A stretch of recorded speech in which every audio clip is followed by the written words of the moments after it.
السلام عليكم ورحمة الله وبركاته. بسم الله والصلاة والسلام على رسول الله. اللهم صل وسلم وبارك على سيدنا محمد وعلى أهله وصحبه وسلم تسليما كثيرا. فيديو النهاردة يا جماعة تأسيس بيت بإذن الله، عن التأسيس لأربع أدوار أو لخمس أدوار، شغل بطارية، فيها خمس صواعد، فيها أربع صواعد، وفيها اتنين نازل للأرضي ونازل للشقة اللي فوق.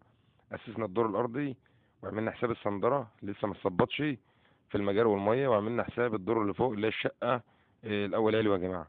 واسسنا في الدور الارضي ست بوصه، والخط الداخل بتاع الميه بوصه ونص، وعملنا بطاريه، وهتشوفوا يا جماعه كل حاجه في الصور. بسم الله ما شاء الله. واسسنا الدور الارضي سخن وساقع، حمام صغير ومطبخ صغير، واسسنا اللي فوق برضه حمام صغير ومطبخ كبير برضه سخن وساقع وصرف تكييف. كل الشغل يا جماعه في الصرف وصرف التكييف سمارت، وبالنسبه للميه كلها بقار. بسم الله ما شاء الله يا جماعه، زي ما انتم شايفين ما شاء الله. ما شاء الله يا جماعه، بسم الله ما شاء الله. طبعا يا جماعه احنا فرغنا على القطع اللحام كلها، لان الشركه ما كانتش لسه جت استلمت، شركه البقار، فعشان كده احنا فرغنا على اللحامات، عشان بس العميل كان مستعجل واحنا كان عندنا شغل تاني وعاوزين نمشي.